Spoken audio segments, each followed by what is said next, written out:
आज हमारा लेक्चर 11 है इलेक्ट्रिसिटी का और आज Kirchhoff's law and its application ऐसा हेडिंग हम लोग पढ़ने वाले हैं। Kirchhoff's law and its application पूरे के पूरे इस चैप्टर में जो सबसे इंपॉर्टेंट पार्ट है, important part from the point of view कि आपको न्यूमेरिकल सॉल्व करने में मदद करेगा।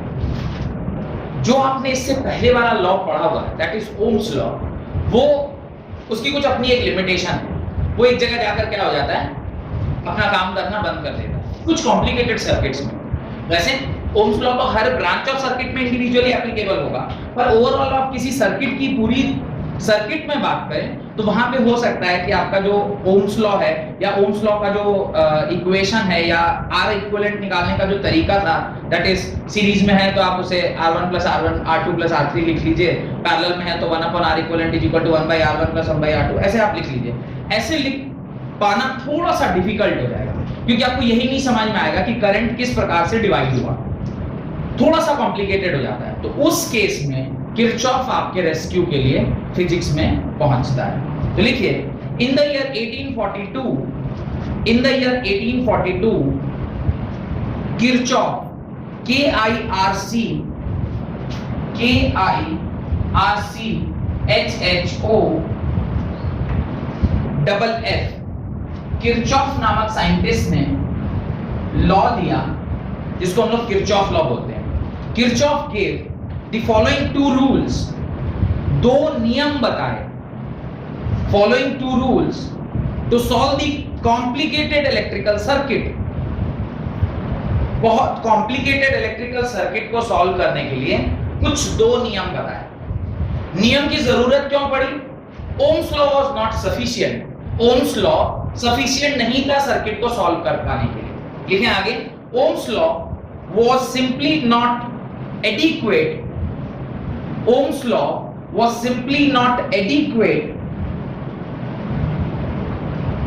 for the study of circuits containing more than one source of EMF.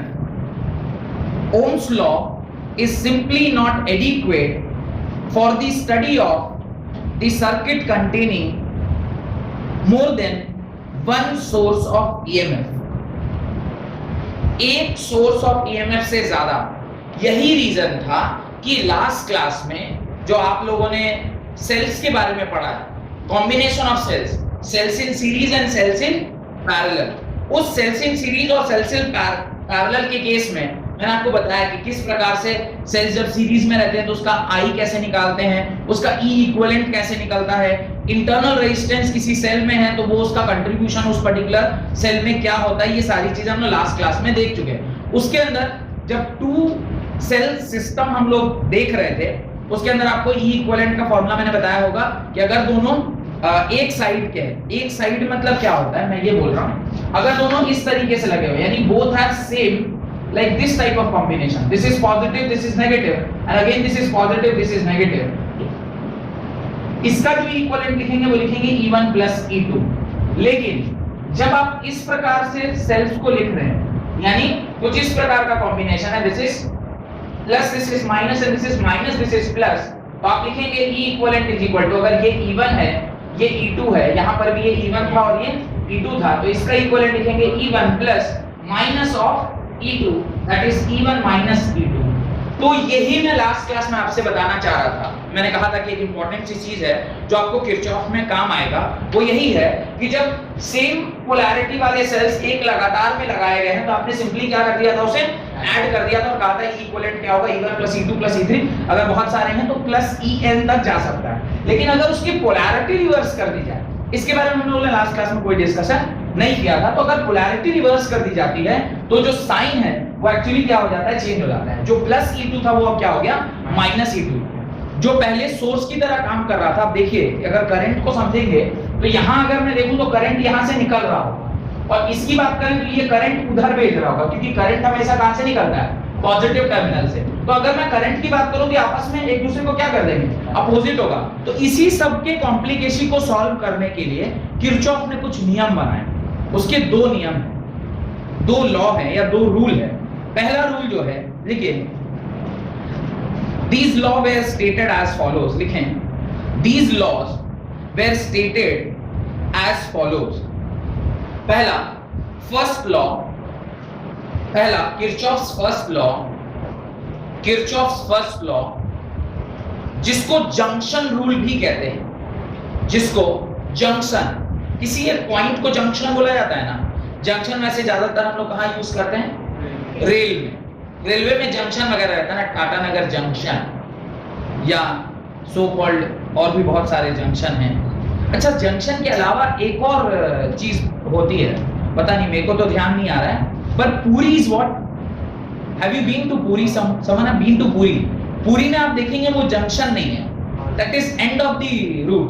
वो उस तरह के क्या बोलते हैं उसको? क्या बोलते हैं? टर्मिनल बोलते हैं, जहां पे ट्रेन टर्मिनेट कर जाती है। इसलिए देखिएगा छत्रपति शिवाजी टर्मिनस बोलते हैं या टर्मिनल बोलते हैं। Terminal means the train will go and stop at that place because उसके बाद समुद्र है।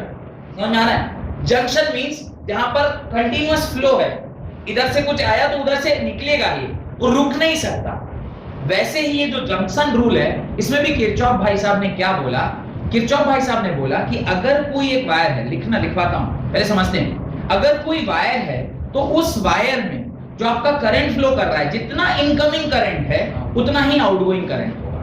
यानी ऐसा नहीं हो सकता कि आपने इधर से 10 एम्पीयर भेजा और इधर से 5 एम्पीयर निकला। 5 एम्पीयर कहां गया बोले पता नहीं। एक वीडियो देखा था मैंने, एक वाइफ अपने हस्बैंड को हिसाब दे रही कि 5000 रुपए हमने कहाँ खर्च किए, तो लिखा उसने ग्रोसरी में। 3000 रुपए कहाँ खर्च किए, तो बताया उसने कि बच्चे के फीस में। उसके बाद 2000 रुपए में लिखा था ऐसे करके कुछ लिखा है। और फिर ऐसे कहा 2000 रुपए क्या लिखा हुआ है, फिर ऐसे करके फिर नीचे कुछ और एक आध हेडिंग थे जो जेन्युइन हेडिंग थे, फिर 5000 ऐसे 3000 लिखा था। मैं कहीं बार हस्बैंड पूछ रहा भैया ये क्या लिखा हुआ है? बोले पता नहीं कहाँ खर्च हो गए, जो पता नहीं कहाँ खर्च हो गए वही मैं लिखा हुआ। वैसे ही यहाँ पे अगर 10 एम्पेयर करंट आ रहा है तो ऐसा नहीं होगा कि 5 एम्पेयर निकला और 5 एम्पेयर में चला गया, ऐसे संभव नहीं। अगर 10 एम्पेयर करंट आया है तो वो 10 एम्पेयर करंट आगे बढ़ेगा ही। अब एक रास्ते से बढ़े कि कई रास्ते से बढ़े, कई रास्ते से आए और एक रास्ते में बढ़ जाए, उससे मतलब नहीं है। लेकिन किसी एक पॉइंट पर जितने भी वायर से जो करंट आया है और उस पॉइंट से जो आगे निकलने वाला वायर है, उन incoming current must be equal to outgoing current. ये बात समझ में आ गई? और ये जो आपने लॉ बनाया है, इसको किसके बेसिस पर बनाया? What is the basis of this? Conservation of charge. Conservation of charge. Charge is conserve. आपने पढ़ा होगा ना law of physics, universal law of physics के 3 या 4 लॉ हैं। पहला लॉ क्या है? Law of conservation of mass, law of conservation of energy, law of conservation of momentum और law of conservation of charge. Law of conservation of charge कहता है charge can neither be created nor be destroyed. वो सिर्फ एक body से दूसरे body को transfer हो सकता है। चार्ज को ना तो हम बना सकते हैं ना डिस्ट्रॉय कर सकते हैं। अगर चार्ज ही करंट है, क्योंकि करंट का डेफिनेशन आपने क्या लिखा? I is equal to Q by T, यानी Q is equal to I T के बराबर। यानी कुछ समय तक अगर करंट I फ्लो कर रहा है, अल्टीमेटली दैट इज चार्ज। और इलेक्ट्रोकेमिस्ट्री में आपने उसको Q से डिनोट किया था, याद करिए। फैराडे का पहला लॉ क्या था? Weight is proportional to Q, और उसको हमने क्या बोला था? Charge of electricity. चार्ज क्या रहता है? कंजर्व्ड रह रहा है। Current means indirectly we are talking about charge only. तो चार्ज क्या रहता है? कंजर्व्ड रहता है। किसी एक पर्टिकुलर पॉइंट पे चार्ज ऑलवेज क्या रहेगा? कंजर्व्ड रहेगा। तो इनकमिंग जितना चार्ज आया, सपोज 100 कूलम चार्ज आया कुछ फलाने टाइम पे, वो ही 100 कूलम आगे बढ़ना चाहिए, क्योंकि चार्ज को ना तो क्रिएट किया जा सकता है ना डिस्ट्रॉय किया। तो पहला जो नियम है उसका बेसिस क्या है? उसका जो बेसिक थ्योरम या बेसिक लॉ जो उसके साथ जुड़ा हुआ है वो क्या है? That is conservation of charge. तो लिखना स्टार्ट करिए। This law states that the algebraic sum of current meeting at a point, this law states that the algebraic sum of current meeting at a point in an electric circuit is always 0. This law states that the algebraic sum of the currents meeting at a point in an electric circuit is always equal to 0. It is known as junction rule. It is known as junction rule. It is known as junction rule. अब junction rule क्या कहता है, तो किसी एक point को आप ध्यान से देखिए, सपोज करिए कुल मिलाकर इस तरह से 3 ऐसे वायर थे जहां पर इस पर्टिकुलर वायर में क्या हो रहा था, करंट जा रहा था, और 2 ऐसे वायर थे जहां से करंट निकल रहा था। इसे मैं I1 का नाम दे रहा हूं, इसे मैं I2 का नाम दे रहा हूं, इसे मैं I3, इसे मैं I4 और इसे मैं I5 बोल रहा हूं। तो उनका कहना है, उनका मतलब वो मत सोचिएगा कि हमारे भी कोई हस्बैंड उनका नहीं, उनका नहीं, मैंने उनका मतलब किरचॉफ का, ना कि उनका। आजकल तो कुंवारी लड़कियां भी सुना वो करवा चौथ का व्रत वगैरह रख लेती है, कैसे पता नहीं लेकिन पर सुना है। इज इट वो करवा चौथ का कैसे व्रत रख रहे, कुछ तो देखा है मैंने। नहीं आप तो रख रहे थे ना, बताया था आपको। नहीं रख, अच्छा देखा तो होगा किसी को रखते हुए, दोस्त यार नहीं, किसी को नहीं देखा।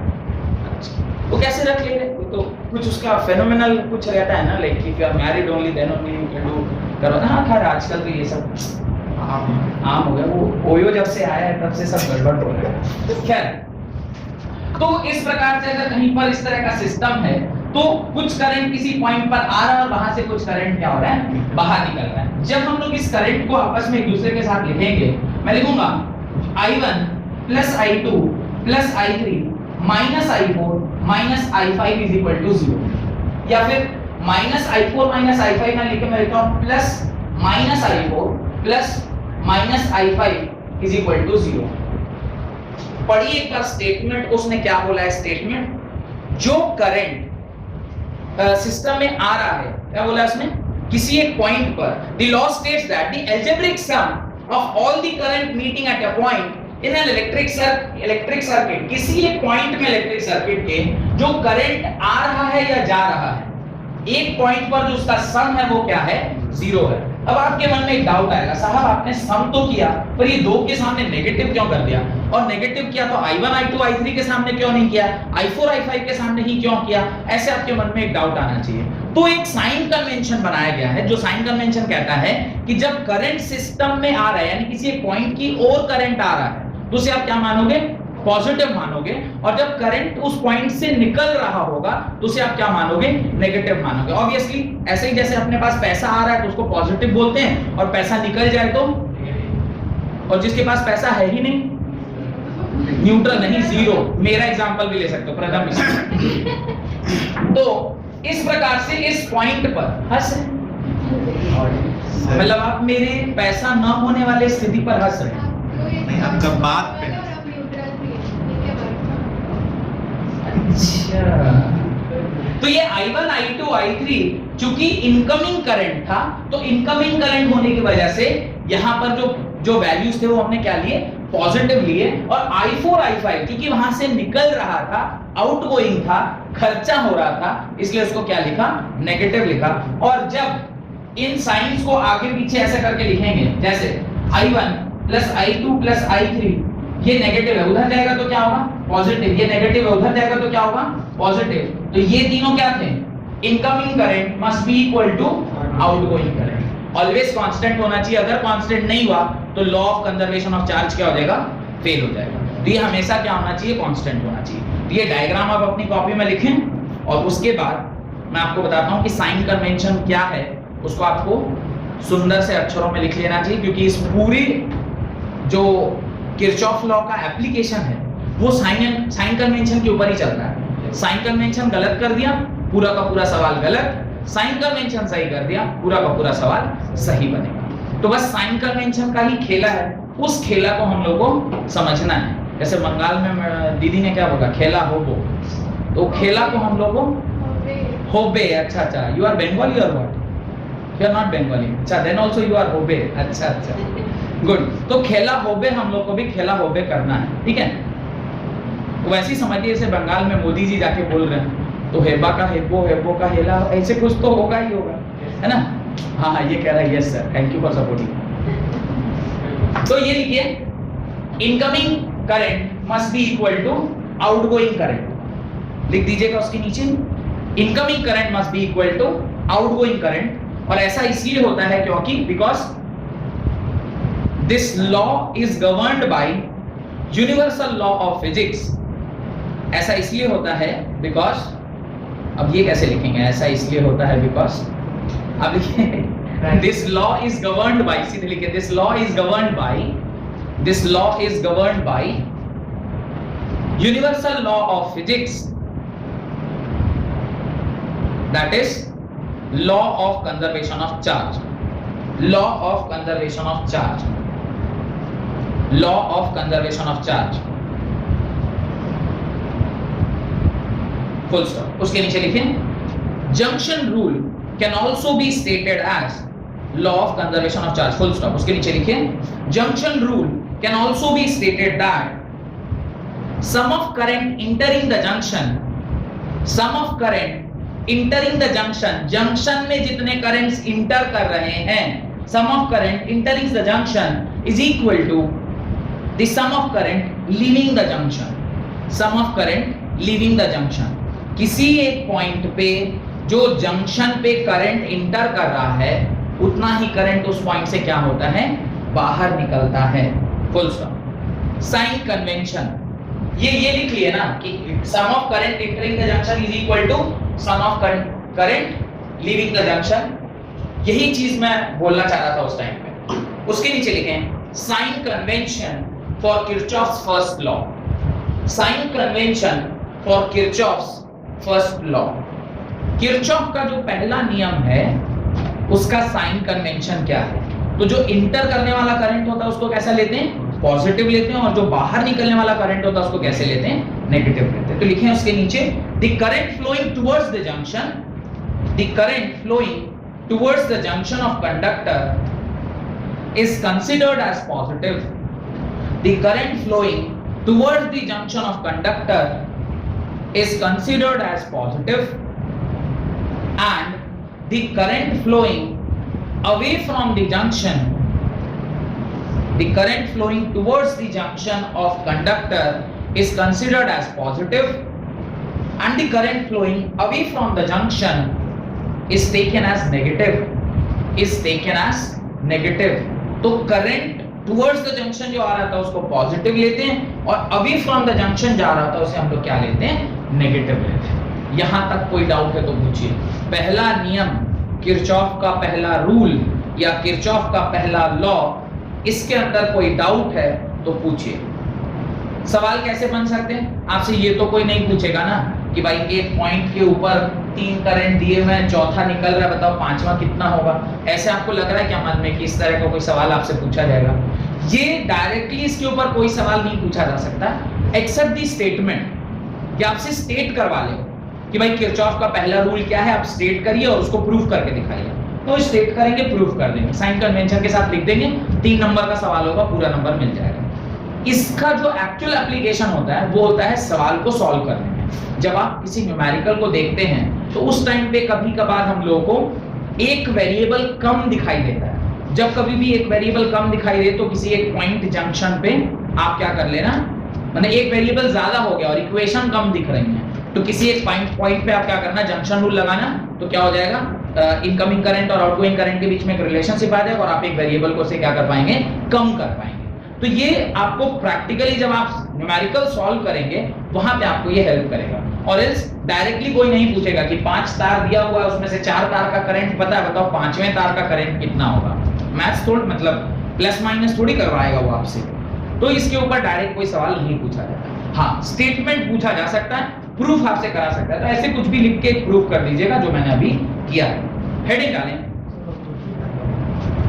हाँ, एक तरीके का प्रूफ ही है, लाइक बता रहे हैं आपकी incoming current is equal to outgoing current, और ये किस बेसिस पर है, तो कंजर्वेशन ऑफ चार्ज के बेसिस पे है, जो कह रहा है कि जितने चार्ज एक पॉइंट पर इंटर करेंगे उतने ही चार्ज वहां से निकलने चाहिए। एक तरीके का प्रूफ ही है। सेकंड लॉ या किरचॉफ का दूसरा नियम, Kirchhoff second law, Kirchhoff second law bracket में लिखिएगा voltage rule, voltage rule, Kirchhoff का दूसरा नियम या वोल्टेज रूल, वोल्टेज का नियम। पहला वाला था जंक्शन रूल, या इसको करंट का नियम भी बोल सकते थे क्योंकि करंट के ऊपर ही डिपेंडेंट था। ये वाला जो लॉ है इसको बहुत अच्छे से समझिएगा, क्योंकि इसका तो एक तो समझना भी बहुत जरूरी है और दूसरा इसको यूज करना भी अपने को आना चाहिए। क्योंकि ये जनरली यहीं पे लोग गलत करते हैं कि जब आप किसी भी सर्किट में लूप लेते हैं तो वहां पे लूप लेते वक्त ही आदमी गलत करता है कि कई बार उसको पॉजिटिव नेगेटिव वो कंफ्यूज कर जाता है। तो ऐसे हम लोगों को सिस्टम ध्यान रखना है कि कभी आप आंख बंद में भी आपसे कोई पूछ ले तो आपको उसका कॉन्सेप्चुअल क्लैरिटी होना चाहिए कि क्यों हम एक सेल को क्रॉस कर रहे हैं, तो वो कब ऐड हो जाएगा उसमें एनर्जी या कब सब्ट्रैक्ट हो जाएगा एनर्जी। आप लॉजिकली अगर सीख लेंगे तो फिर आपको याद नहीं रखना पड़ेगा कि कन्वेंशन क्या है। आपने यहाँ लॉजिक सीख लिया ना कि आ रहा था तो उसको पॉजिटिव माना, तो जाने वाले को नेगेटिव बोल रहे हैं। लॉजिक मैंने बताया जैसे पैसों का खर्चा करना और पैसों का आना। ऐसे ही जब आप वोल्टेज रूल के बारे में भी बात कर रहे हैं तो वो उसका जो यूनिवर्सल लॉ है जिसके ऊपर वो पूरा का पूरा वोल्टेज रूल बनाया गया है, वो है law of conservation of energy. Energy किसी भी सर्किट में ना बढ़ सकती है ना घट सकती है। रीजन उसका क्या है आप सोचिए, क्यों किसी सर्किट का एनर्जी ना बढ़ाया जा सकता है ना घटाया जा सकता है? क्या प्रोबेबल रीजन होगा कि एनर्जी ना बढ़ सकती है ना घट सकती है? प्रोबेबल रीजन यही है कि जब कभी भी किसी सर्किट को आप दे रहे हैं तो उसमें आप सोर्स से सप्लाई कर रहे हैं। ऐसा तो नहीं है ना कि अचानक से कहीं आपने सर्किट रखा और उस सर्किट को धूप में डाल दिए और धूप से उसने सोलर एनर्जी गेन किया और अचानक से उसकी सिस्टम एनर्जी बढ़ गई। तब तक सोलर पैनल तो नहीं लगा रहे हैं ना वहां पे, आप तो इलेक्ट्रिकल डिवाइसेस लगा रहे हैं। और इलेक्ट्रिकल डिवाइसेस जब काम करता है तो वो किसके प्रेजेंस में काम करता है? कोई ना कोई सोर्स होना चाहिए। सोर्स क्या है? सोर्स हमारा एक ही है, दैट इज बैटरी या सेल। इसी को हम सोर्स की तरह यूज करते हैं ना किसी भी डीसी सर्किट के। किसी भी जो हम लोग पढ़ रहे हैं वो तो सारा डीसी में ही पढ़ रहे हैं। अभी तो एसी पढ़े ही नहीं, एसी तो आपका आएगा आगे चल के। अभी तो सब डीसी सोर्स है और डीसी सोर्स इज ईएमएफ। इसीलिए तो हमने पूरा इलेक्ट्रोकेमिस्ट्री पढ़ा जिसके अंदर आप पूरा देखते चल रहे हैं कि वो कैसे सोर्स है, कहां से क्या एनर्जी आती है, इन सारी चीजें। अल्टीमेटली अगर वो एनर्जी है तो एनर्जी कंजर्व रहना चाहिए। भाई अगर बैटरी ने 100 जूल सप्लाई दिया है तो उसको रास्ते में कहीं ना कहीं खपत होना है, तब ना वो एक एंड अगर आपका 100 जूल पे है और एक एंड आपका 0 जूल पे है, ये रास्ता में खपत नहीं होगा तो 0 जूल पे पहुंचेगा कैसे? तो ultimately energy need to be conserve. तो अगर एनर्जी कंजर्व हो रहा है किसी भी सर्किट के अंदर तो वो किसी लॉ के थ्रू सर गवर्न हो रहा होगा। वही लॉ, उसी पॉइंट को किरचॉफ ने एक लॉ के रूप में आपको बताया। तो सबसे पहले हमारा काम क्या होना चाहिए? First will write the law कि क्या स्टेट कर रहा है, फिर उसका मैं मतलब आपको सिखा दूंगा and then will write the sign convention. बिना साइन कन्वेंशन जाने आप उसको यूज नहीं कर पाइएगा। और साइन कन्वेंशन हमें सिर्फ रटना नहीं है, विथ लॉजिक समझना है कि उसका साइन कन्वेंशन क्या है। लिखिए, this law states that algebraic sum of change in potential, this law states that algebraic sum of changes in potential around any loop, loop माने closed circuit, loop मतलब closed circuit। obviously current will always flow in a closed loop only, वो तो कभी खुले circuit में बहेगा भी नहीं। closed loop involving resistors and cells in loop, involving any closed loop involving resistors and cells in the loop is zero, is zero, is zero.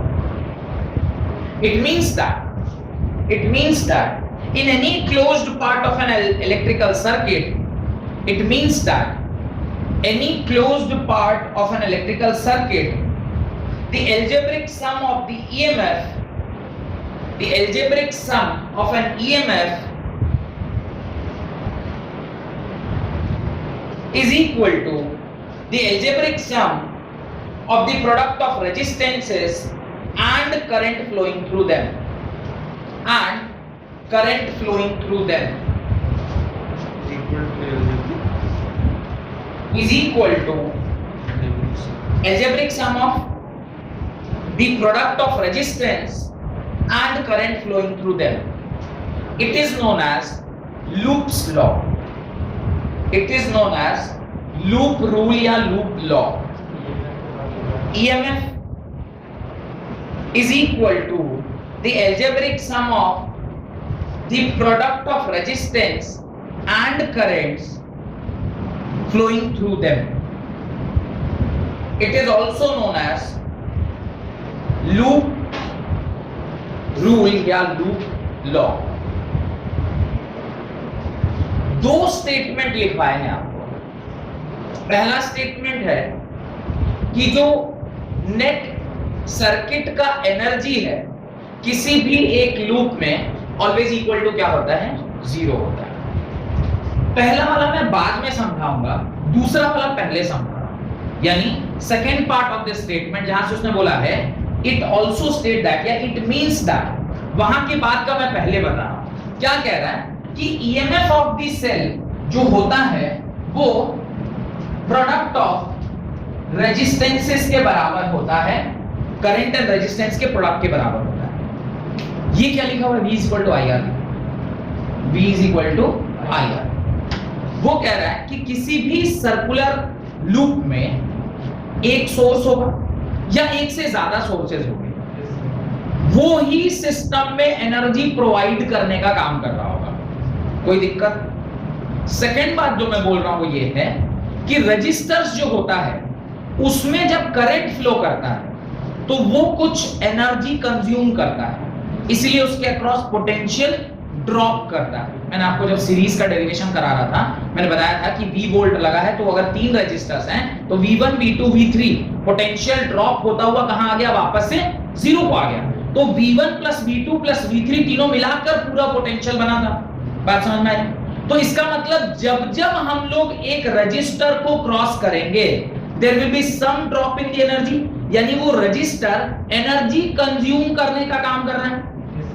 अगर उस सर्किट में तीन रजिस्टर लगे हुए तो तीन रजिस्टर और करस्पॉन्डिंगली जो उस रजिस्टर में करंट गया हुआ है वो टोटल जो कंजम्पशन हुआ है एनर्जी का वो कौन प्रोवाइड कर रहा हो, उस सर्किट में लगा हुआ बैटरी, क्योंकि सोर्स तो एक ही है। Energy can neither be created nor be destroyed. आप एनर्जी को कंजर्व करना है तो एनर्जी देने वाला इस तरफ लिखा और एनर्जी को कंज्यूम करने वाला इस तरफ लिखा। स्टेटमेंट को पढ़िए वहां से जहां से मैंने बोला है पढ़ने के लिए। It means that in any closed part of an electrical circuit the algebraic sum of EMFs, EMF नहीं बोला, ईएमएफ्स बोला, एक से ज्यादा सेल भी हो सकते हैं। और किरचॉफ लॉ तो पढ़ते ही इसलिए हैं कि जहां पर एक से ज्यादा सेल लगा हो वहीं पे हम ओम्स लॉ नहीं लगा पाते, इसलिए हम वहां पर क्या लगाते हैं, किरचॉफ लॉ लगाते हैं। तो कह रहा है कि it means that in any closed part of an electrical circuit the algebraic sum of EMFs is equal to the algebraic sum of product of the resistance and current flowing through them।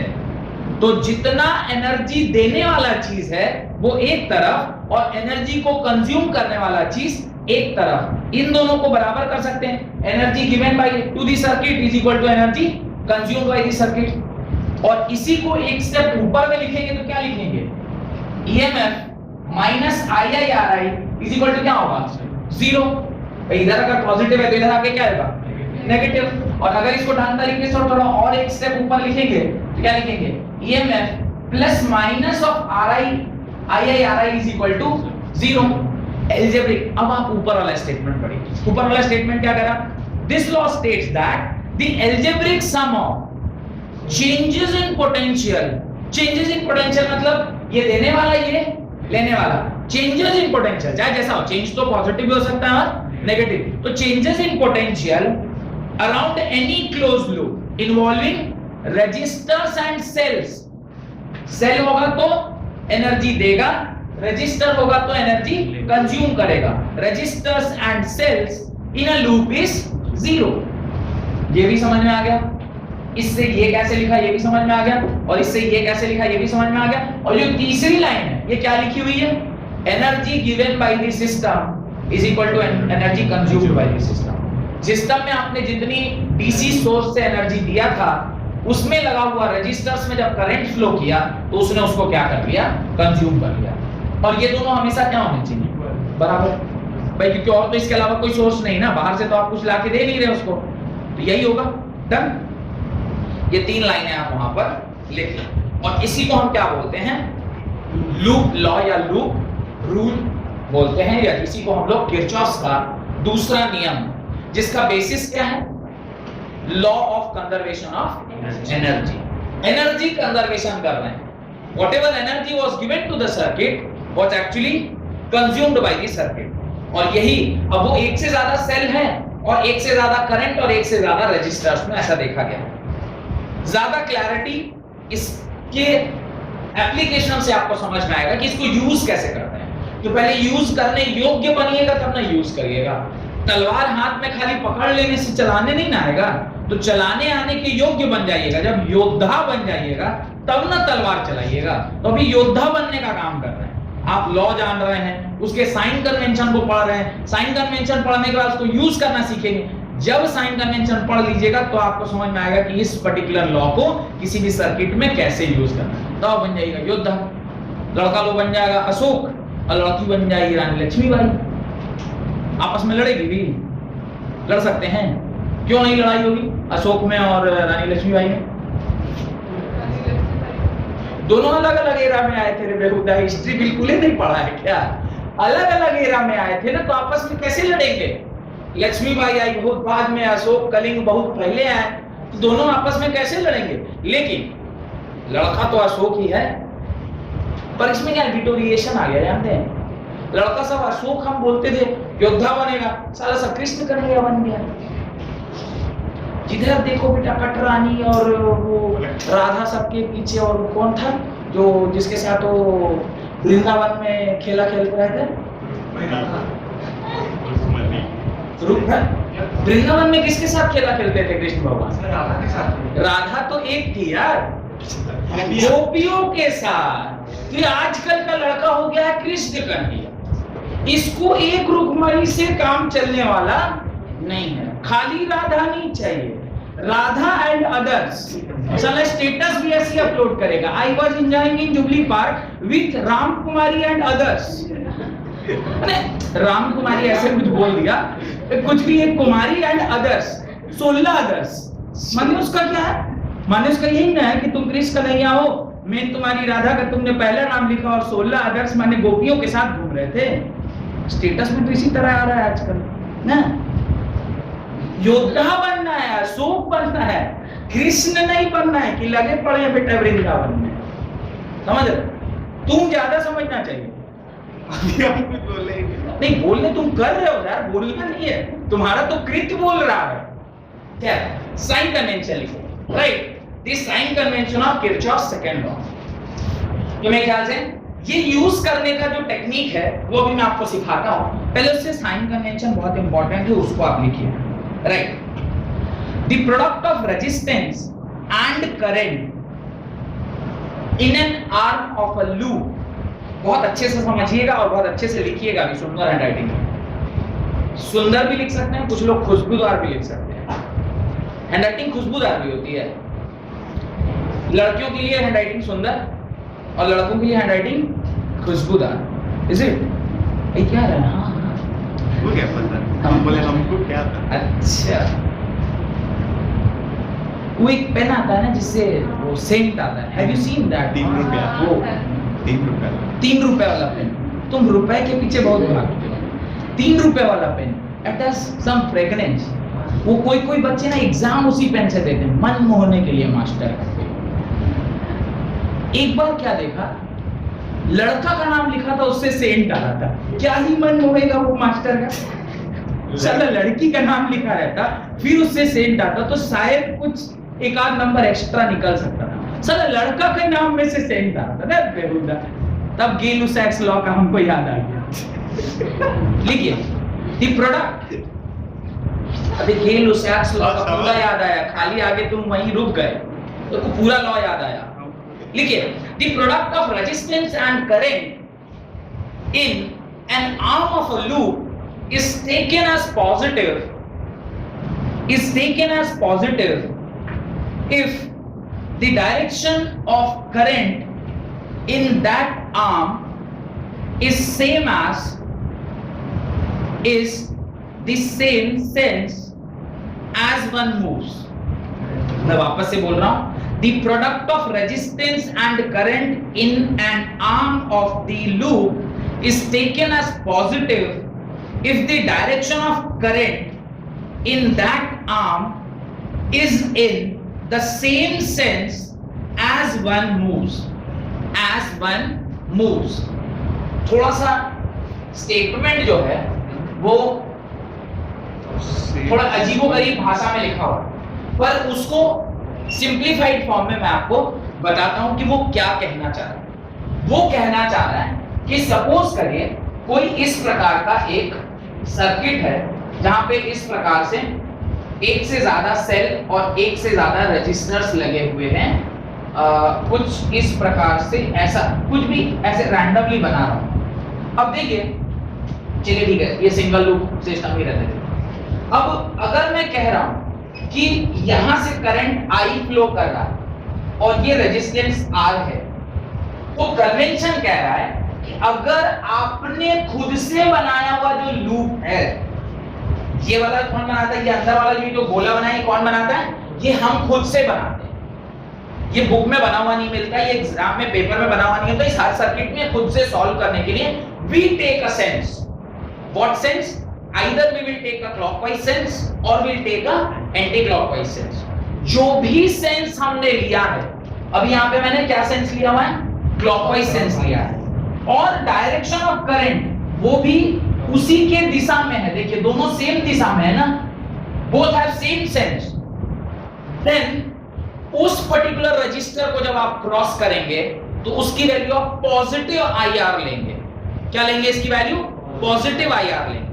Statement को पढ़िए, the product of resistance and current in an arm of a loop is taken as positive if the direction of current in that particular arm is in. इसी sense की मैं बात कर रहा हूं जो स्टेटमेंट में लिखा हुआ है कि जब भी आपने जो सेंस लिया है, आपने सेंस लिया है, स्टूडेंट ने सेंस लिया या फिर टीचर ने जो सेंस लिया है, उसी सेंस में अगर करंट फ्लो कर रहा है और आपने एक रजिस्टर को तड़पा माने क्रॉस किया, उस टाइम पर आप उसको क्या लेंगे?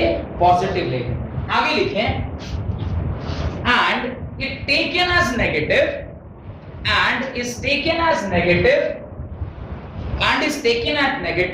if the direction of current in an arm is opposite to the sense as one moves। The direction of current in an arm is opposite to the sense as one moves। अगर मान लीजिए इसी case में मैं अब क्या कर रहा हूं, मैं इसके सेंस को बिगाड़ रहा हूं। सेंस को बिगाड़ रहा हूं मतलब सेंस को अपोजिट कर रहा हूं। अब इस टाइम पे you are moving in this sense, current is moving in that sense, यानी आप मूव कर रहे हैं एंटी क्लॉकवाइज और करंट मूव कर रहा है क्लॉकवाइज। उस केस में जब आप इसको तड़पेंगे तो आप क्या यूज करेंगे? नेगेटिव वैल्यू यूज करेंगे, दैट इज -IR वैल्यू आप यूज करेंगे। ये समझ में आया? ये बात समझ में आ गई कि करंट जब भी आप किसी रजिस्टर को क्रॉस कर रहे हैं तो क्या कन्वेंशन हम लोग यूज करते हैं। Whenever we are crossing a resistance in the same sense, जो आपने बनाया है और करंट का भी सेंस वही है, पॉजिटिव, और जब आप जो सेंस करंट का बनाया है और उससे आपने अपोजिट किया है तो वो नेगेटिव, यानी direction of current taken as positive and direction opposite to the sense is taken as negative. Current को क्रॉस यानी रजिस्टर को क्रॉस करने का साइन कन्वेंशन पता चल गया। इसके नीचे दो डायग्राम बनाएंगे, आप एक नहीं बनाएंगे, आप कितने बनाएंगे?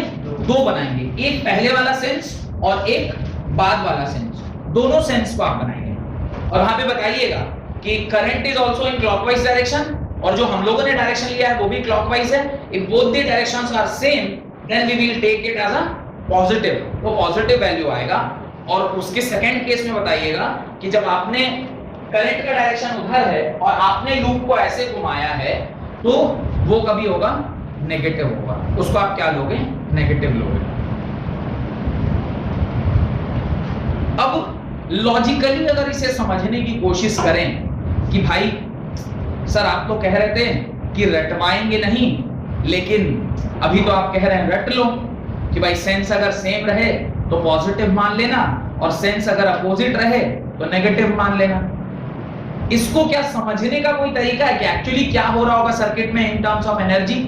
तो हम लोग समझ सकते हैं, कोशिश करिएगा तो आपको भी समझ में आ जाएगा। मैं ना इसी सर्किट में दोनों सेंस बना रहा हूं, ठीक है, एक को नेगेटिव ले रहे हैं और एक को पॉजिटिव। जब आप इस सेंस में चल रहे हैं, किस सेंस में चल रहे हैं, ब्लू वाले सेंस में, यानी you are moving in a clockwise direction and current is also in clockwise direction, तो आपको मैंने क्या हिदायत दी, आपको मैंने कहा कि आप यहाँ पे पॉजिटिव आईआर ले लेना, क्या ले लेना, पॉजिटिव आईआर।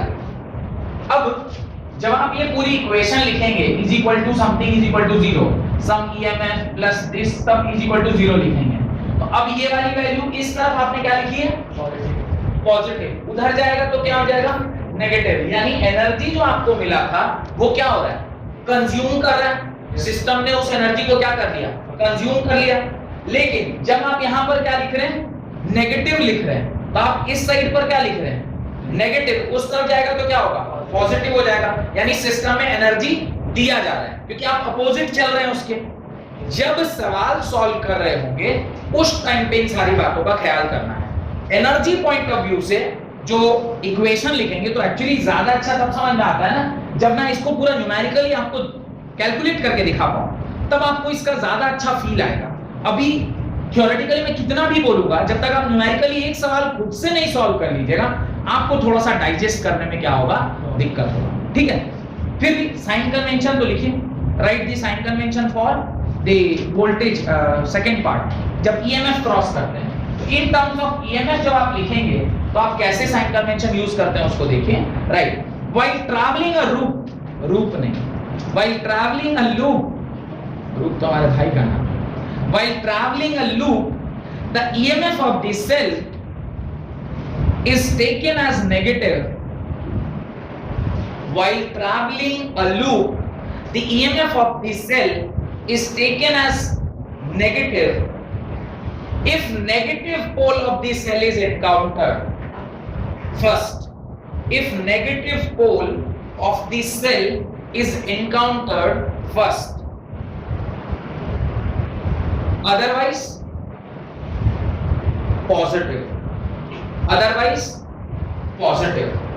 क्या कह रहा है ध्यान से देखिएगा, ये आपका बैटरी है, आपका सेंस अगर ये है तो आप पहले किससे टकराएंगे, पॉजिटिव से कि नेगेटिव से, आप पॉजिटिव से टकराएंगे तो ईएमएफ की वैल्यू आप क्या लोगे, अगर आप इस प्रकार से जा रहे हैं और आप पहले किसमें टकराएंगे, तो आप इसकी वैल्यू क्या लेंगे, नेगेटिव लेंगे।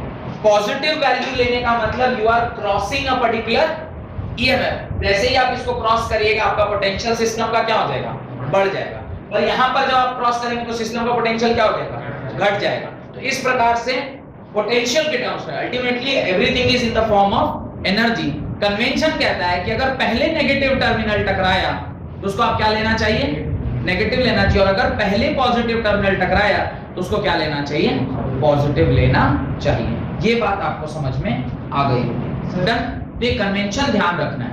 उसमें तो सर मतलब जब क्लॉकवाइज ले रहे थे सर वो तो नेगेटिव में प्लेट कर रहा है, उसमें सर क्लॉकवाइज जब ले रहे थे वो तो नेगेटिव, ये अगर क्लॉकवाइज ले रहे हैं इसमें नेगेटिव हो रहा है और इसमें भी नेगेटिव हो रहा है, दोनों में नेगेटिव हो रहा है, तो ये भी नेगेटिव लेंगे ये भी नेगेटिव लेंगे। और एंटी क्लॉकवाइज देखिएगा तो पहले ये टकराएगा, ये भी पॉजिटिव ये भी पॉजिटिव होना भी चाहिए। अगर आप एंटी क्लॉकवाइज में दोनों नेगेटिव ले रहे हैं तो क्लॉकवाइज में दोनों पॉजिटिव, ऑब्वियसली तभी तो साइन कन्वेंशन वो कहला रहा है, नहीं तो फिर तो दोनों टाइम से अगर अब एग्जैक्टली अपोजिट आंसर नहीं आएगा तो फिर आंसर ही गलत हो जाना है ना। तो अभी खैर हम लोग इसके लिए बहुत ज्यादा हेडेक नहीं ले रहे हैं, एक सवाल आपको करवाऊंगा उससे आपका सारा ये डाउट क्लियर हो जाएगा, जो आज ही की क्लास में करवाऊंगा, ठीक है। लेकिन difference between first law and second law, difference between, ये दोनों डायग्राम जरूर बना लीजिएगा कि इस केस में आप उसको क्या लेते हैं, पॉजिटिव, और इस केस में आप उसको क्या लेते हैं, नेगेटिव लेते हैं। This is positive EMF and this is negative EMF. लिखें डिफरेंस बिटवीन किरचॉफ पहला नियम एंड किरचॉफ का दूसरा नियम। दो साइड जैसे आप लोग बनाते हैं उस प्रकार से दो साइड बनाइए, एक तरफ लिखिए जंक्शन रूल, एक तरफ लिखिए लूप रूल, एक तरफ लिखिए जंक्शन रूल, एक तरफ लिखिए लूप रूल, और उसके अंदर 3 पॉइंट आपको लिखना है। जंक्शन रूल के अंदर पहला पॉइंट लिखिए, दिस जंक्शन रूल के ऊपर पहला पॉइंट लिखिए, this law can be used in both open and closed circuit. This law can be used in both open and closed circuit. क्या कह रहा है, जंक्शन रूल जो है इसको आप चाहें तो क्लोज सर्किट चाहे तो ओपन सर्किट में यूज कर सकते हैं, क्योंकि जंक्शन से हमें कोई मतलब नहीं कि वो सर्किट क्लोज है कि ओपन है, एक पॉइंट पर आप उस सर्किट उस पर्टिकुलर लॉ को लगाते हैं। लेकिन जो दूसरा वाला नियम है इसको आपको किस में लगाना होगा? ऑलवेज इन क्लोज्ड सर्किट में लगाना होगा। लिखिए, this law can be used in closed circuit only. This law can be used in closed circuit only. Second point, junction rule का second point, this law supports the law of conservation of energy. This law supports the law of conservation of energy. ये law of conservation of energy को क्या कर रहा है? Support कर रहा है। ये law of conservation of energy को क्या कर रहा है? सपोर्ट कर रहा है। Whereas जो दूसरा रूल है वो क्या कर रहा है? This law supports the law of conservation of, अरे एनर्जी बोल गया क्या? सॉरी, दिस लॉ, ध्यान मेरा चला गया था ना कि कौन सा क्वेश्चन करवाना है उसके ऊपर। वो चार्ज होगा और दूसरा वाला एनर्जी होगा। मैंने पढ़ाया सही था, अभी लिखवाने के टाइम में क्या हो, मेरा ध्यान थोड़ा क्वेश्चन के ऊपर चला गया कि कौन सा क्वेश्चन करवाना है। तो वो होगा चार्ज और दूसरा वाला क्या होगा? This law supports the conservation of energy. Obviously इसी के बेसिस पे तो मैंने आपको पूरा थ्योरी पढ़ाया है। Last, according to this law summation of current is equal to 0। ऐसा summation of I is equal to क्या होता है? 0 होता है। ये लिखा था ना आपने, i1 plus i2 plus i3 plus of minus i4 plus of minus i5 is equal to 0। Summation of all the current was equal to 0। उस तरफ लिखिए, according to this law summation of EMF is equal to summation of IR। Summation of EMF is equal to summation of IR। तो second वाला जो law है वो summation of EMF is equal to summation of IR के ऊपर ये लिखा है ना, summation of EMF is equal to IR। क्यों लिख दिया था मैंने? एक से ज्यादा करंट भी हो सकता है और एक से ज्यादा रेजिस्टेंस भी हो सकते हैं, इसलिए IR लिख दिया था कि I can be 1 2 3 4 and so on. Summation of IR summation of IR। ये तीन डिफरेंस आपको पता है, लिखना है, right? Using Kirchhoff's rule, question लिखिए, using Kirchhoff's rule calculate the potential difference across the 8 ohm resistor. Question लिखिए, calculate the using Kirchhoff rule. अच्छा, अगर नहीं भी बोलता ना यूजिंग किरचॉफ रूल तो इसको किसी दूसरे तरीके से आप सॉल्व भी नहीं कर पाते, तो आपको यहाँ पे किरचॉफ रूल ही लगाना पड़ता। क्योंकि पहला सवाल है इसलिए वो खुद बता रहा है कि आपको इसको किरचॉफ रूल से ही निकालना है, और अगर नहीं बताता तो भी आपको इसको किससे बनाना था? किरचॉफ रूल से बनाना था। तो using Kirchhoff rule calculate the potential difference across 8 ohm resistor in a given circuit. 8 ohm resistor in a given circuit. तो जो सर्किट में बना रहा हूं उसको आप अपनी कॉपी में बनाएं और देखेंगे कहां पर 8 ओम सर्किट 8 ओम वाला रेजिस्टेंस लगा हुआ है और उसके अक्रॉस आपको क्या निकालना है? पोटेंशियल डिफरेंस निकालना है। तो इस प्रकार से आपको सर्किट दिया हुआ है और कैसे पहचानेंगे कि यहाँ पर जो है वो किरचॉफ लॉ लगेगा वो भी मैं बताता हूँ। पहले सर्किट डायग्राम को ढंग तरीके से बना लीजिए, कोई गलती नहीं होना चाहिए, ठीक है? इस प्रकार से एक सर्किट बनाई गई है।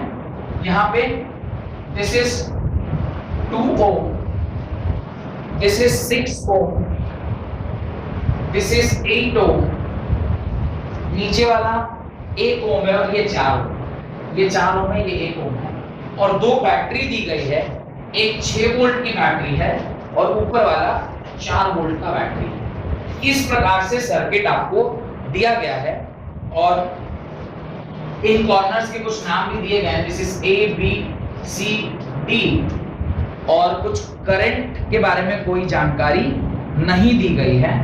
आपसे कह रहा है सॉल्व कीजिए कि इस 8 ओम के अक्रॉस यानी पोटेंशियल डिफरेंस VCD आपको निकालना है। आइदर CD और DC जो भी बना होगा उसके अक्रॉस से थोड़ा बुद्धि लगा के आपको निकालना होगा। तो इस सवाल को वैसे तो मुझे ही सॉल्व करना है, पर फिर भी देखिए थोड़ा देर अटेम्प्ट करने का कोशिश। काफी सरल सा क्वेश्चन है और ऑलरेडी बहुत कुछ बता भी दिया आपको, फिर भी यहां से जरा ध्यान देखिए कि ये अगर मेरा सोर्स है तो ये सोर्स है, तो यहां से करंट सिस्टम में क्या हो रहा होगा, निकल रहा होगा। ये जो पर्टिकुलर वोल्टेज है ये सिस्टम को करंट प्रोवाइड कर रहा होगा। तो एक करंट आपने I1 माना, ये भी एक सोर्स है, यहां से भी करंट बन रहा होगा क्योंकि आपको पता है ना current always travel from positive terminal to negative terminal. तो एक करंट यहां से भी आया होगा।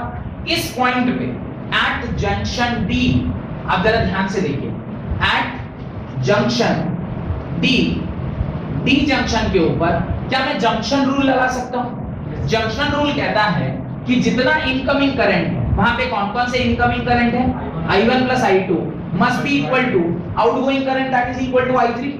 पहला इक्वेशन I1 I2 और I3 में आ गया, ठीक है। अब मुझे क्या निकालना है इस सवाल में, उसको थोड़ा सा पढ़िए। आपको बोल रहा है calculate the potential difference across the 8 ohm resistor. किसी भी रजिस्टर के अक्रॉस पोटेंशियल निकालने के लिए आपको I से R को मल्टीप्लाई करना होगा, इसमें कोई डाउट? अब चूंकि हमारा जो पोटेंशियल है वो VCD में लिख रहा हूं। Why I am writing VCD? Because this will be at higher potential and this will be at lower potential. क्यों? क्योंकि current is flowing from this side to this side. Current always flows from higher potential to lower potential. तो इसलिए VCD लिख रहा हूं। VCD is equal to ICD, यानी current flowing in the ICD branch into resistance। कोई दिक्कत? अब VCD बोल रहा हूं, VDC is equal to IDC trace circle into this। अब IDC किसके बराबर है? I3 के बराबर है नहीं है, क्योंकि IDC मतलब current flowing in the DC line, और वो DC लाइन किसके बराबर है? I3 के बराबर है। तो मैं इसको क्या लिख रहा हूं यहाँ पे, I3 into R, और अगली लाइन में लिख रहा हूं VDC is equal to I1 plus I2 into 8, क्योंकि रजिस्टर हमको पता है। यानी VCD निकालने के लिए ये पता है, ये निकालना है। Now your next aim is what? To calculate I1 and I2। Drop down हो रहा है ना कि अल्टीमेटली मेरे को करना क्या है। अच्छा, माना I1 I2 हमने या दिया हुआ था सवाल में? दिया हुआ नहीं, मैंने माना है। तो जो चीज को मानेंगे उसको निकालेंगे ना। याद नहीं है मैथमेटिक्स में आप करते थे लेट फलाना इज इक्वल टू x। अब x आप लोगों के साथ दिक्कत क्या है ना, जैसे ही मैं बोलता हूं x, आप लोग क्या करते हैं अपने अपने x को याद करने लग जाते हैं। उधर आप लोग दिक्कत में पड़ रहे हैं। जैसे ये लड़की थी, उसके चेहरे में इतना स्माइल आ रहा है, वो बोल भी रही थी एक दिन, दिल पे पत्थर रख के मैंने क्या कर दिया, ब्रेकअप कर दिया, वो बोल रही थी। तो जैसे ही मैं बोलूंगा लेट x, वो x माने ex समझने लग जाएगी। अच्छा नहीं सर, आपको बोलने के बाद, अच्छा बोलने के बाद आया। अच्छा मतलब फिर तो आप मिनिमम गाली दे रहे, हे भगवान फिर इसने याद दिला दिया उसका। दिल पे पत्थर रख के ब्रेकअप किया था, वापस से पत्थर उठा लिया गया। अब आपका नेक्स्ट काम क्या है, I1 और I2 निकालना। I1 और I2 निकालने के लिए V is equal to IR से काम चलने वाला नहीं। तो यहां पर आपको कौन मदद करेगा, किरचॉफ भाई साहब मदद करेंगे। अब आप क्या करोगे, कुछ भी एक रैंडम, मेरा मन, इसको ना मैं छोटा कर रहा हूं थोड़ा सा ताकि मैं लूप बना सकूं। रैंडमली मैं एक को ऐसा लूप बना अपने मन से, जनरली हाथ से क्लॉकवाइज ही निकलता है, बहुत रेयरली एंटी क्लॉक किसी का लूप निकलता है। लेफ्टी जो होगा वही एंटी क्लॉक लूप निकालेगा, तो जनरली सब लोग क्लॉकवाइज लूप ही निकालते हैं। क्लॉक लूप अगर निकला है तो मेरे को इस लूप के अंदर क्या लिखना चाहिए, जो आपने सेकंड लॉ में पढ़ा है उसको लिखना चाहिए। ध्यान से देखिएगा, करंट यूं आया, यूं गया, ऐसे होके इधर गया है, कोई दिक्कत नहीं। आप लिख रहे हैं यूजिंग कौन सा लूप है, loop rule, using loop rule in सीकेटी circuit ABCD and again A।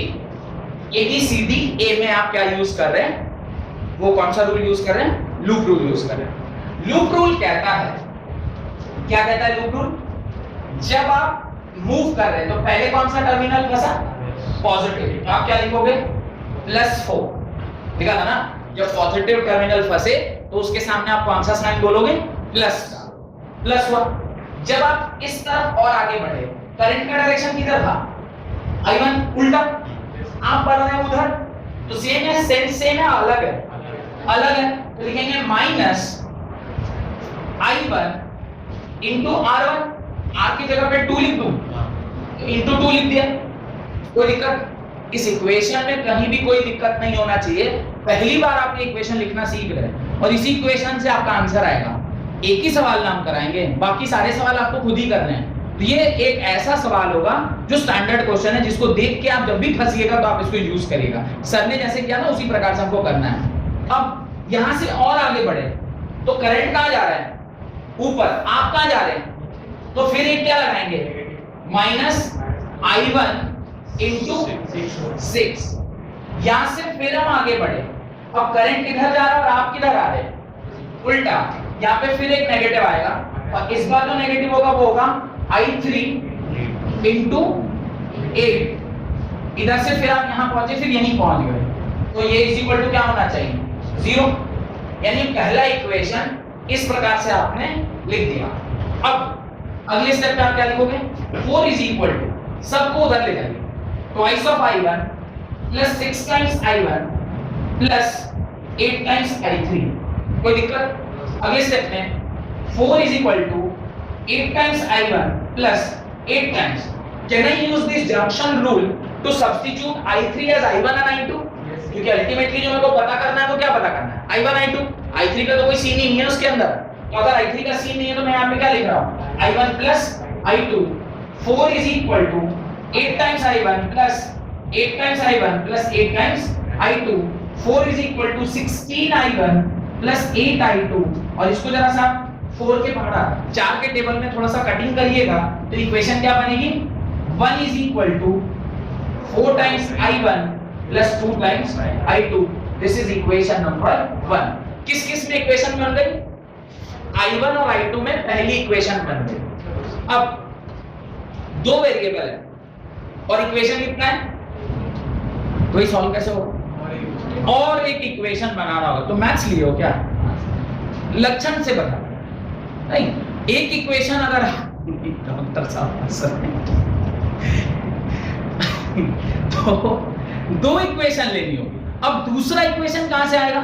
एक लूप अभी भी हमारा बचा हुआ दिखाई दे रहा है, एक नीचे का लूप अभी बचा हुआ है। तो नीचे वाला लूप जब आप देखेंगे तो नीचे वाले लूप में फिर हम वैसे ही क्या कर रहे हैं, एक अब आप ऐसे घुमाएं चाहे ऐसे घुमाएं, जैसे घुमाना वैसे घुमा लीजिए। आप एक फिर से एक लूप घुमाइए।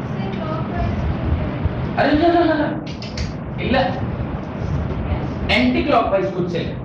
अब ओके, जैसा मन करे, जिस तरफ प्रेम ज्यादा हो सेम ही आंसर आएगा। प्रेम रतन जिधर भी,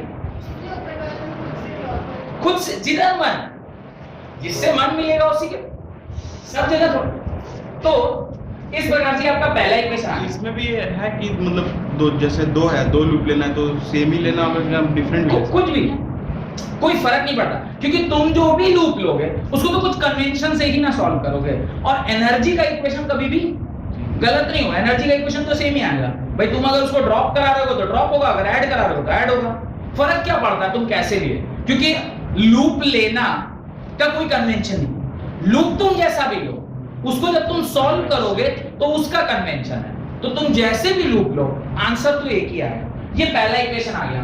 अब दूसरा इक्वेशन लिखना है, तो मेरे पास बोर्ड पे जगह नहीं है, क्या करा जाए, इसको उतार लीजिए, फिर हम लोग दूसरा। यहां तक मुझे पूरा विश्वास है कि आप लोगों ने ये पूरा एटलीस्ट ये वाला पार्ट लिख लिया होगा। इसमें से जो मुझे इक्वेशन चाहिए उसको सिर्फ मैं अलग से लिख लेता हूं। 4 times I1 plus 2 times I2 will give is equal to 1। इसको मैं अलग से रख लेता हूं, बाकी वापस से ये वाला जो पूरा पार्ट है इसको मैं मिटा रहा हूं। और अब जैसा कि कुछ लोगों का कहना है कि सर आप क्लॉकवाइज ही लीजिए, क्योंकि आपने तो ऊपर वाला क्लॉकवाइज लिया था, मैं क्या करता हूं क्लॉकवाइज ही ले लेता हूं, फर्क कुछ नहीं पड़ता है। तो आप वापस से लिखेंगे क्या स्टेटमेंट लिखा था, यूजिंग लूप रूल इन आप लिखेंगे DC और E लिख लीजिए, इसको E इसको F, EFD में आप वापस से क्या लगा रहे हैं, लूप रूल लगा रहे हैं। जब आप इसमें लूप रूल लगा रहे हैं तो ध्यान से देखिएगा क्या होगा। इस तरफ you are moving in the direction of current और in the opposite direction of current, in the direction of current. आप लिखोगे पॉजिटिव I3 into 8, फिर इधर आया और ये ऐसा है, इधर आके ये ऐसे है, दिस इज I2 और ये भी है, तो आप इसको वापस से क्या लिखोगे? पॉजिटिव आप इसे लिखेंगे I2 into 1। मैं इसलिए I2 into 1 लिख रहा हूं ताकि बाद में भी आपको ध्यान पड़े। इधर से जब आप आगे बढ़ेंगे तो ये क्या है? नेगेटिव टर्मिनल को टकराया, प्लस नहीं लिख के आप क्या लिखोगे? -6।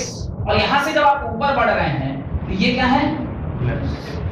ये पॉजिटिव होगा नेगेटिव होगा, ये बताइए। ये पॉजिटिव होगा, ये होगा positive 4 into I2 is equal to 0। कोई दिक्कत? अब यहां से क्या करिए? वोल्टेज को एक तरफ कर लीजिए, करंट सारे को एक तरफ कर लीजिए। 6 is equal to I3 को मैं I1 plus I2 यहीं लिख दे रहा हूं, ठीक है? इसको मैं I1 plus I2 लिख दे रहा हूं into 8 plus I2 plus 4I2, then 6 is equal to 8I1 plus 8I2 plus 5I2। इसको जरा सॉल्व कीजिएगा। 6 is equal to 8I1 plus 8 5 13I2। This is your second equation. ये आपका क्या आ गया? सेकंड इक्वेशन आ गया, that is 8I1 plus 13I2 is equal to 6। अब दो इक्वेशन, दो वेरिएबल आपको क्या करना चाहिए? सॉल्व करना चाहिए।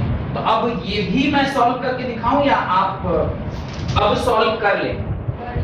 अब सॉल्व कर लेंगे तो डायरेक्टली मैं आंसर लिख देता हूं। जब आप इन दोनों को सॉल्व करिएगा तो I1 आएगा 1/36 और I2 आएगा 4/9। I1 आएगा 1/36 एम्पीयर और I2 आएगा 4/9 एम्पीयर। ये आएगा 4/9 एम्पीयर। थोड़ा सा बुद्धि लगा के कर लीजिएगा, ये काफी आसान है। ये तो आप लोग कई बार x plus y is equal to 3 and 2x plus 5y is equal to 7 इस तरह का इक्वेशन आपने क्लास 10th में बहुत बनाया होगा। अल्टीमेटली मेरे को पता क्या करना था? VDC is equal to I1 plus I2 1/36 plus 4/9 into 8। VDC is equal to, इसका एलसीएम लीजिएगा 36, 4 plus 16 होगा ना, into 8। देखिए तो ठीक लिखे हैं, ये कैलकुलेशन देख लीजिए। 16 4 20 बाई 36 into 8। एक बार चेक कर लीजिएगा सही है कि गलत है। और जब इसे आप कटिंग करेंगे तो जो आपका वोल्टेज आता है वो आता है कि 17 आएगा। गड़बड़ है क्या सर यहाँ कुछ? देखिए तो ये वाला कुछ गड़बड़ है क्या? यहाँ चेक करिए 36 और 9 का एलसीएम 36, तो यहाँ 1 ही ना होगा, वहाँ ये 1 वही ही ना, ना। वही मैं कह रहा था, उसको गड़बड़ है। ये आएगा 17। अब ठीक है, ये आएगा एक बार में और ये जाएगा, कटेगा 2 बार में और ये 9 बार। 34/9 volt will be your answer। 34/9 volt will be your answer। इसको आप सॉल्व कीजिएगा, आएगा 3.78 वोल्ट। क्या आएगा? ना कैसे प्रॉब्लम है? बहुत प्रॉब्लम है। तो उसको छोड़िएगा कैसे? उसको डेसिमल मिला के दिखाइए लास्ट तक, ठीक है? इस प्रकार से किरचॉफ लॉ और किरचॉफ लॉ को कैसे यूज किया जाता है उसका एक एग्जांपल मैंने आपको दिया है और ये आपको समझ में आ गया हो कि how to use this convention. अच्छा, यहाँ पे अभी एक बच्चा पूछ रहा था कि अगर सर इसको एंटी क्लॉकवाइज लेते तो क्या होता? एग्जैक्टली यहाँ नेगेटिव आता, यहाँ नेगेटिव होता, ये पॉजिटिव हो जाता और ये नेगेटिव। वापस से आप इसको लिखते तो वही आंसर आता। तो इससे कोई फर्क नहीं पड़ता है कि आपने किस तरफ से घुमाया है, पॉजिटिव घुमाया है या फिर नेगेटिव घुमाया है। डन? यहां तक अगर हो गया हो तो हेडिंग डालें व्हीटस्टोन ब्रिज। हेडिंग डालें व्हीटस्टोन ब्रिज। आज की क्लास अटेंड करने के लिए बहुत बहुत